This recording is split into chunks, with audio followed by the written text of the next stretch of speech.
Hello friends, how are you? I hope you all are doing really great.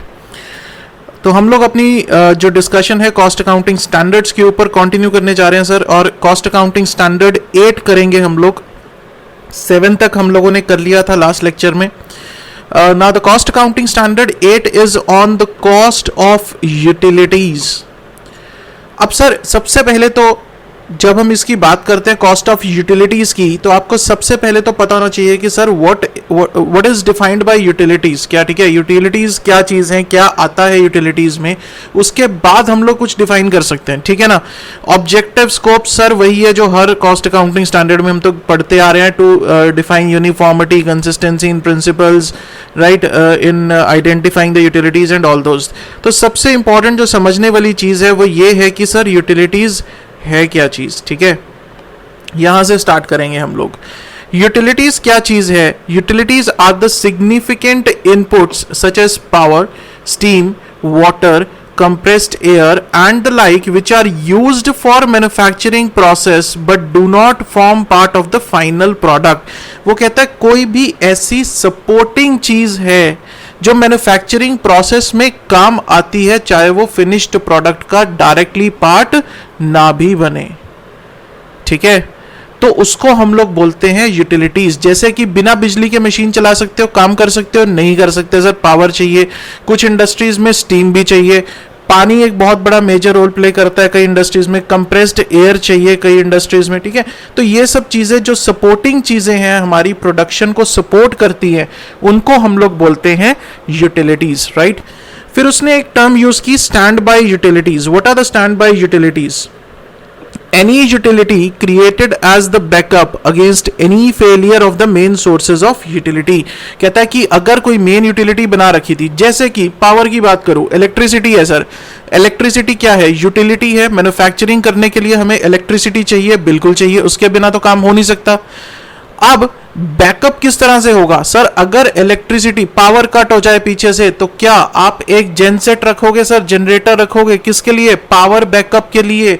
उसको हम लोग बोलते हैं stand by utility, so that आप लोगों का काम सफर ना करे।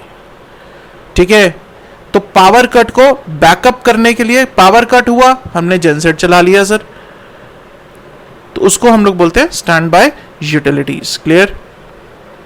अब आते हैं कि यूटिलिटीज में किस तरह से मेजरमेंट की जाती है, जिसको हम लोग बोलते हैं प्रिंसिपल्स ऑफ मेजरमेंट।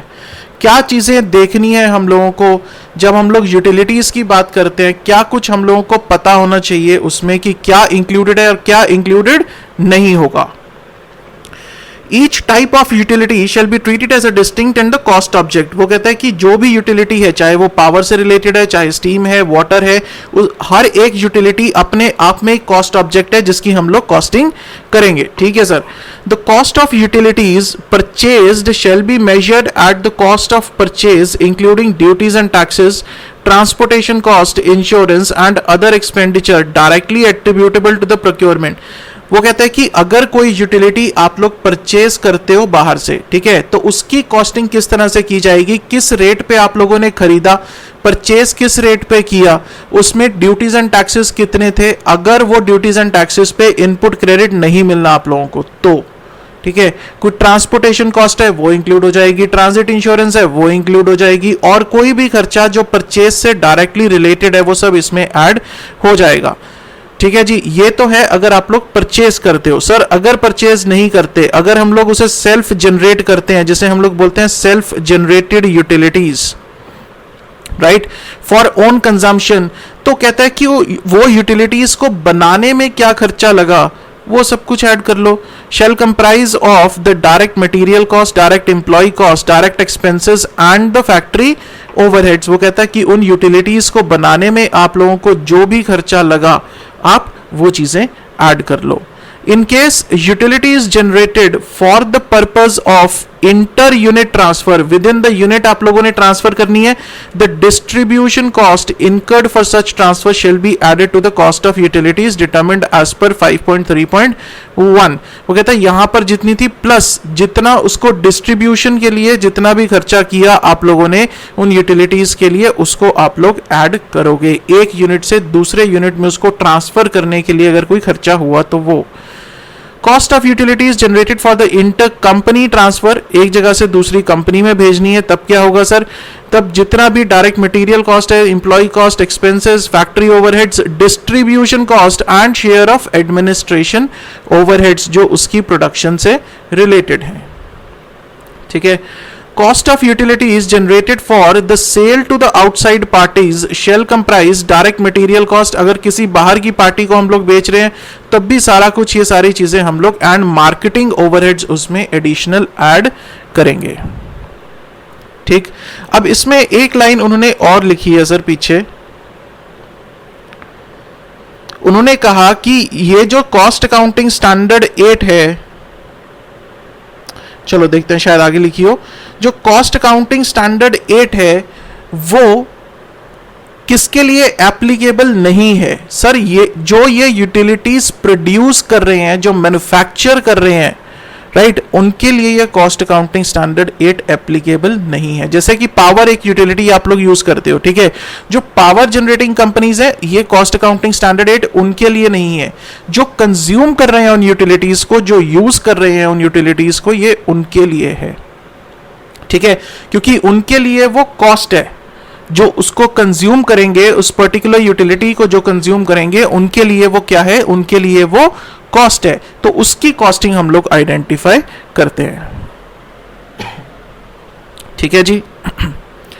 उसके बाद the sales value of such utilities will also include margin, जितना प्रॉफिट मार्जिन होगा वो उसमें ऐड होगा सर, बिल्कुल। The financial cost incurred in connection with the utilities shall not form the part of the cost of utilities, कहता अगर कोई financial cost है उससे रिलेटेड, कोई इंटरेस्ट ऑन बोरोइंग्स है, कुछ भी कोई भी फाइनेंशियल नेचर की अगर कॉस्ट है तो उसको यहां पर कंसिडर नहीं करेंगे। The cost of utilities shall include the cost of distribution of such utilities, obviously sir अगर कोई उसको डिस्ट्रीब्यूशन के लिए अगर कोई कॉस्ट लगती है तो वो हम लोग उसको ऐड करेंगे। ठीक है, up to the point of consumption अगर कोई भी किसी तरह की कॉस्ट लगती है तो हम लोग उसे करेंगे sir. The cost of utilities shall not include imputed cost, imputed cost कौन सी होती है सर, जो एक्चुअल में खर्चा नहीं किया जाता। ठीक है, तो वो कहता है कि जब एक्चुअल में खर्चा नहीं किया तो उसको हम लोग इंक्लूड नहीं करेंगे।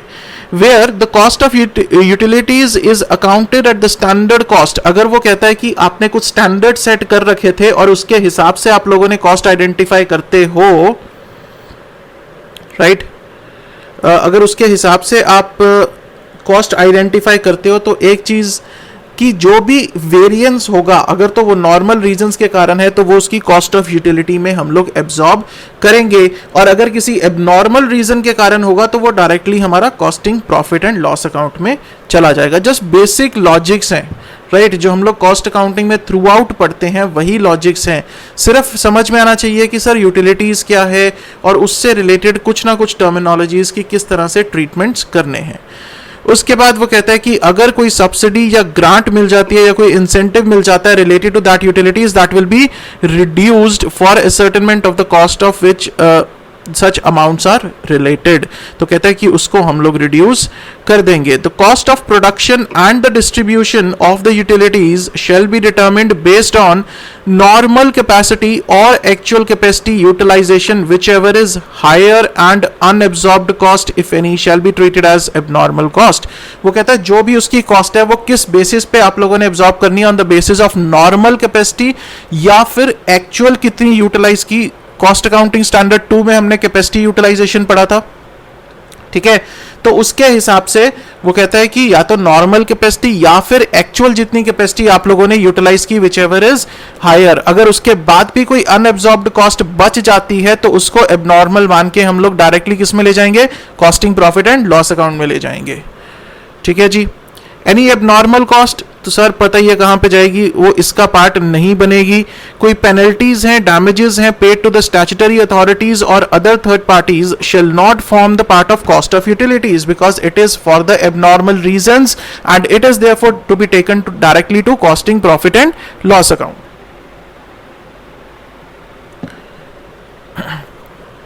Then credits or recoveries relating to the utilities including cost of utilities provided to outside parties, material and quantifiable shall be deducted from the total cost of utility. देखो कोई भी पैसा उस यूटिलिटी से रिलेटेड अगर हम लोगों को वापस आ जाएगा पॉकेट में तो वो हमारी कॉस्ट को कम करेगा। ठीक है, क्रेडिट और रिकवरीज का मतलब क्या है कि अगर कोई पैसा हमें वापस आ जाता है तो उसे हम लोग कम कर देंगे अपनी कॉस्ट ऑफ यूटिलिटी में से। Any change in the cost accounting principles applied for the measurement of the cost of utilities should be made only if it is required by the law or for the compliance with the requirements of the cost accounting standards, or a change would result in a more appropriate preparation and presentation। देखो कुछ ऐसे points होते हैं जो आप लोग हर cost accounting standard में almost लिख सकते हो, and this is one of the point. ठीक है, तो सीएमए के स्टूडेंट्स भी इनफैक्ट अगर उनको कॉस्ट अकाउंटिंग स्टैंडर्ड के ऊपर कुछ ऐसा लिखने को आता है तो वो ये चीज़ें लिख सकते हैं। ठीक है, असाइनमेंट ऑफ कॉस्ट सर वही है कि अगर ट्रेसेबल टू द प्रोडक्ट है तो डायरेक्ट कॉस्ट है, डायरेक्टली हो जाएगी, अगर नहीं है तो वो ओवरहेड्स की तरह हम उसे ट्रीट करके करेंगे। प्रेजेंटेशन है, पढ़ लेना। डिस्क्लोजर्स, क्या कुछ उसमें डिस्क्लोजर्स करने हैं हम लोगों को। The basis of distribution of cost of utility to the consuming centres, the cost of purchase, किस तरह से कॉस्ट ऑफ यूटिलिटीज क्या रही एट स्टैंडर्ड कॉस्ट, और उसमें अगर वेरिएंस है तो वेरिएंस क्यों हुए उसके रीजंस भी देने पड़ेंगे सर। ठीक है जी। The cost and price of utility received from the supplier, related parties, related party से अगर कोई आप लोगों ने यूटिलिटी बाय की है तो उसकी किस प्राइस पे आप लोगों ने वो यूटिलिटी बाय की है, फ्रॉम द रिलेटेड पार्टी। ठीक है, the cost and price of utility received from और supplied as inter unit transfer और इंटर कंपनी ट्रांसफर। तो हर चीज जो हमने चीजें यहां पर पढ़ी हैं सब कुछ, अगर फॉरेन एक्सचेंज से रिलेटेड है तो वो भी, अगर कोई सब्सिडी ग्रांट है तो वो भी दिखानी है, क्रेडिट रिकवरीज है वो भी दिखाना है, एबनॉर्मल कॉस्ट है तो पेनल्टीज डैमेजेस है, तो सब कुछ वो कहता है कि हमें डिस्क्लोजर्स करने हैं। चाहे उसको मेन स्टेटमेंट में करो, चाहे उसको नोट्स टू अकाउंट्स बनाकर करो, अलग से एनेक्स्चर बनाकर करो, जैसे मर्जी करो, उसके डिस्क्लोजर्स में आप लोगों को सब कुछ देना है कि कॉस्ट ऑफ यूटिलिटीज में क्या कुछ आपने इंक्लूड किया है और क्या कुछ आप लोगों ने एक्सक्लूड किया है। Everything is to be disclosed, right. तो इसके साथ हमारा कॉस्ट अकाउंटिंग स्टैंडर्ड 8 हुआ खत्म सर, इसमें और ज्यादा कुछ नहीं है। ठीक है, नेक्स्ट लेक्चर में हम लोग क्या करेंगे, नेक्स्ट लेक्चर में छोटा सा है cost accounting standard 9 packing material cost के ऊपर है। जब हमने CS 6 किया था मटेरियल कॉस्ट के ऊपर, वहां पर हमने याद करो एक स्पेसिफिकली लाइन लिखी थी कि क्या जो कॉस्ट अकाउंटिंग स्टैंडर्ड 6 है वो पैकिंग मटेरियल के ऊपर अप्लाई नहीं होता। क्यों नहीं होता था? क्योंकि पैकिंग मटेरियल के ऊपर हमारे पास कॉस्ट अकाउंटिंग स्टैंडर्ड 9 अलग से दे रखा है। ठीक है, तो नेक्स्ट लेक्चर में जो हमारा टारगेट है, नेक्स्ट लेक्चर में हम लोग करेंगे अपना cost accounting standard 9, right. So that's all for this lecture friends, thank you so much.